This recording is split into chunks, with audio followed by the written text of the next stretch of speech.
Pernyataan Menteri Kebudayaan Fadlizon yang menyinggung tidak ada bukti konkret atas peristiwa pemerkosaan tahun 1998 menuai polemik.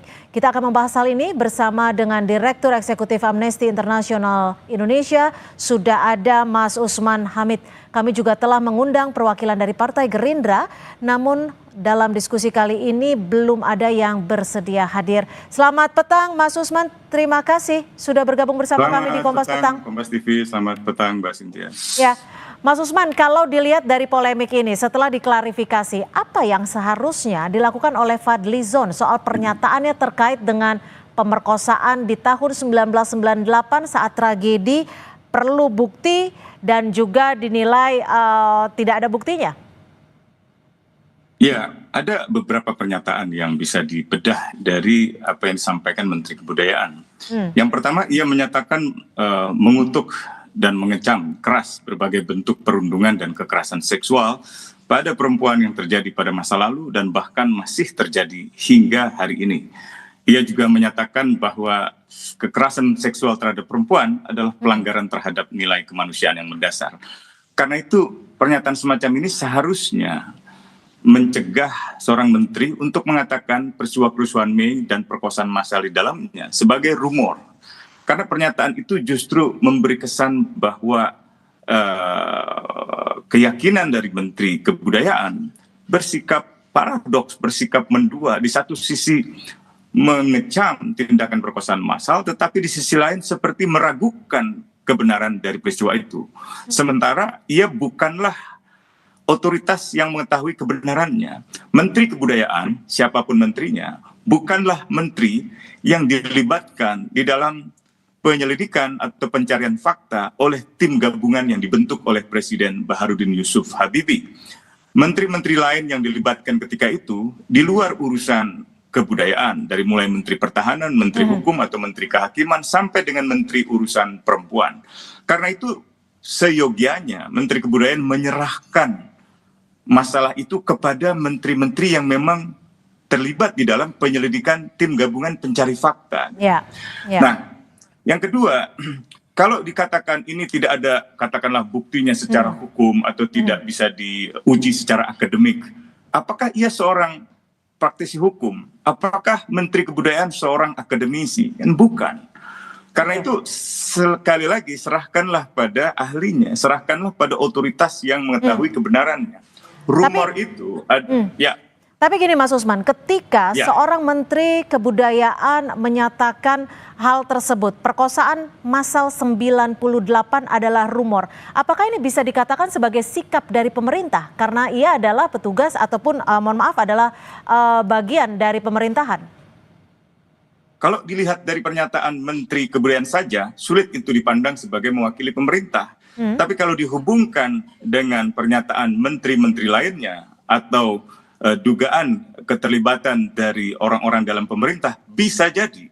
Misalnya begini, hari pertama pemerintahan sekarang, Menteri Koordinator Bidang Hukum, HAM, Imigrasi, dan Lembaga Pemasyarakatan menyangkal bahwa peristiwa 98 adalah peristiwa pelanggaran hak asasi manusia yang berat. Di dalam tragedi 98 ada kerusuhan Mei termasuk perkosaan massal. Jadi penyangkalan yang pernah dilakukan oleh Menteri Koordinator Bidang Hukum, HAM, Imigrasi, dan Lembaga Pemasyarakatan diulangi kembali oleh Menteri Kebudayaan. Kalau kita telisik lebih jauh, memang di dalam laporan-laporan tim gabungan pencari fakta maupun laporan penyelidikan Komnas HAM, ada nama-nama yang menyebut petinggi pemerintah saat ini. Salah satunya misalnya Presiden Prabowo Subianto dalam kapasitasnya sebagai pribadi, bukan sebagai presiden.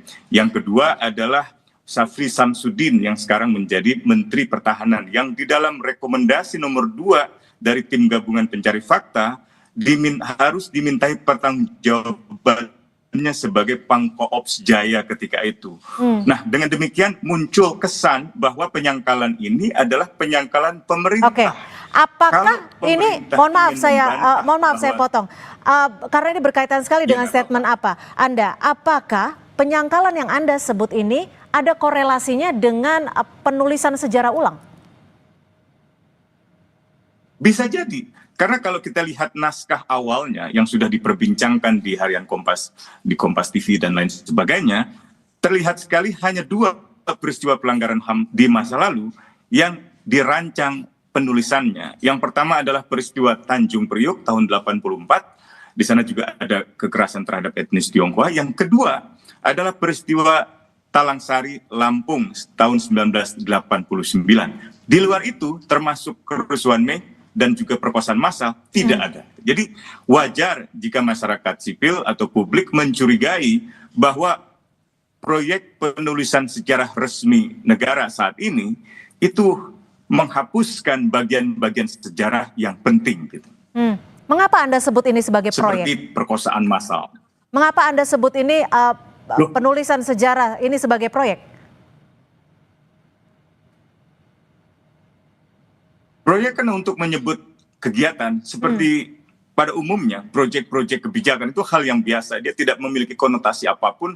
Saya hanya mau mengatakan bahwa agenda penulisan ulang sejarah seharusnya diletakkan pula di dalam kerangka penyelesaian pelanggaran hak asasi manusia di masa lalu. Jangan lupa 2022 tim yang dibentuk oleh Presiden Joko Widodo ketika itu, yaitu tim penyelesaian pelanggaran HAM secara non-yudisial, yang dipimpin oleh seorang diplomat senior, Makarim Bibisono, ikut merekomendasikan pentingnya penulisan ulang sejarah gitu. Nah, tampaknya penulisan ulang sejarah saat ini tidak dihubungkan di dalam kerangka rekomendasi tim penyelesaian pelanggaran HAM berat masa lalu secara non-yudisial.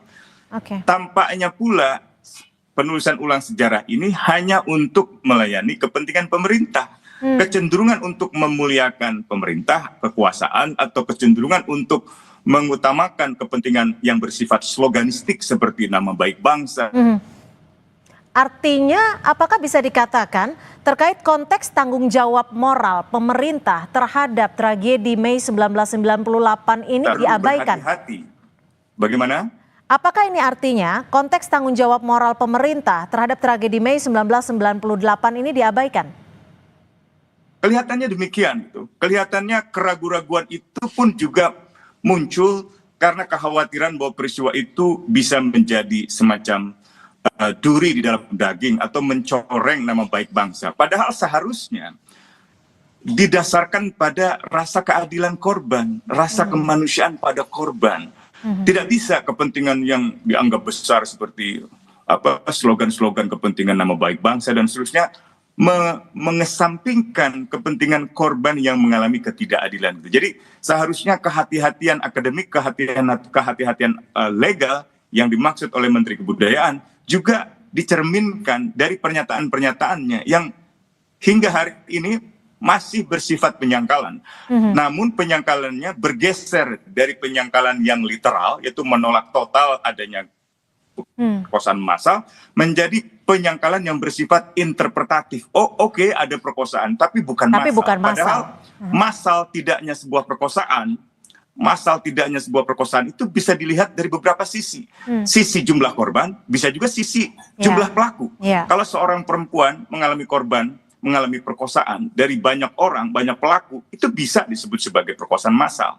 Kalaupun jumlah korbannya hanya 1, bahkan di dalam pengadilan-pengadilan pidana internasional seperti bekas negara Yugoslavia maupun pengadilan pidana internasional untuk Rwanda, dalam kasus Akayesu misalnya, itu yang disebut sebagai pelanggaran HAM berat yang sistematis atau meluas, tidak harus jumlahnya ribuan atau jumlahnya ratusan. Lebih dari 1 orang saja itu bisa disebut sebagai pelanggaran HAM berat yang meluas atau yang massal atau yang masif gitu. Ada banyak istilah yang digunakan. Artinya masif, massal, dan juga meluas gitu. Artinya klarifikasi dari Fadlizon sendiri yang ia sampaikan melalui media sosialnya ini tidak tepat menurut Anda, dan desakan untuk Fadlizon meminta maaf perlu digaungkan kembali? Saya kira masih perlu digaungkan kembali karena pernyataan itu masih bersayap. Di satu sisi mengakui bahwa segala bentuk perundungan dan kekerasan seksual adalah pelanggaran terhadap kemanusiaan yang mendasar, itu kami apresiasi. Saya kira itu sudah tepat. Menteri Kebudayaan juga menyatakan mengutuk dan mengecam segala bentuk perundungan dan kekerasan seksual terhadap perempuan. Itu saya kira sudah tepat, tetapi ada sayap lain gitu dari pernyataannya itu yang seolah-olah masih meragukan itu. Padahal kalau mau berhati-hati seperti yang diimbau olehnya, cukup serahkan kepada otoritas lembaga resmi seperti Komisi Nasional Hak Asasi Manusia, atau katakanlah bahwa karena menyangkut peristiwa perkosaan massal itu diselidiki oleh tim gabungan pencari fakta yang dibentuk oleh Presiden B.J. Habibie ketika itu, dan itu sudah berlalu sekian puluh tahun, maka kami akan periksa terlebih dahulu laporan-laporan itu untuk kemudian diverifikasi kembali secara ilmiah, diverifikasi kembali secara legal atau secara apapun. Seharusnya setidak-tidaknya dengan cara yang seperti itu. Kalau yang sekarang ini terjadi, memberi interpretasi yang berbeda. Jadi laporan itu hanya menyebut angka. Angka penting, memang tidak cukup, tetapi angka tetap penting. Tapi yang lebih penting dari angka adalah kejahatan itu, kekejaman itu. Kalau kita bicara soal kejahatan ini, Mas Usman, itu adalah tragedi. Bagaimana? Kalau kita bicara soal kejahatan, ini kan sejarah akan ditulis kembali, akan ditulis ulang. Diharapkannya akan selesai pada Agustus 2025. Di sisi lain, Menteri Kebudayaan memberikan pernyataan yang bisa dikatakan cukup kontroversi. Apakah ini ada bahaya sistemik yang perlu diwaspadai atau dikhawatirkan, khususnya bagi para korban, bagi keluarga korban, dan juga bagi penyintas? Ada. Bahaya sistemik itu adalah dihapuskannya peristiwa-peristiwa penting di dalam sejarah masa lalu dari penulisan sejarah resmi negara. Dan itu saya kira satu pengingkaran terhadap reformasi dan suatu bentuk pemutarbalikan sejarah yang seharusnya tidak dilakukan oleh pemerintah, apalagi setelah Indonesia melalui 27 tahun reformasi. Jadi bahaya sistemik itu yang seharusnya dihindari dengan cara setidak-tidaknya menunda penulisan ulang sejarah ini, sebaiknya ditunda. Tidak masuk akal untuk mengerjakan proses penulisan sejarah, apalagi sampai masa-masa prasejarah atau dalam istilah mereka adalah masa-masa awal sejarah yang ratusan tahun bahkan ribuan tahun ditulis dalam 6 bulan. Apalagi ingin berbasis data primer. Memang ketuanya mengatakan ini bukan memulai yang baru, melainkan dari karya-karya yang pernah ditulis oleh sejarawan. Artinya butuh kajian lebih menyeluruh, mendalam, dan juga masukan baik itu dari Komnas HAM, Komnas Perempuan, dan elemen masyarakat lainnya. Terima kasih Mas Usman Hamid. Terima kasih Direktur Eksekutif Amnesty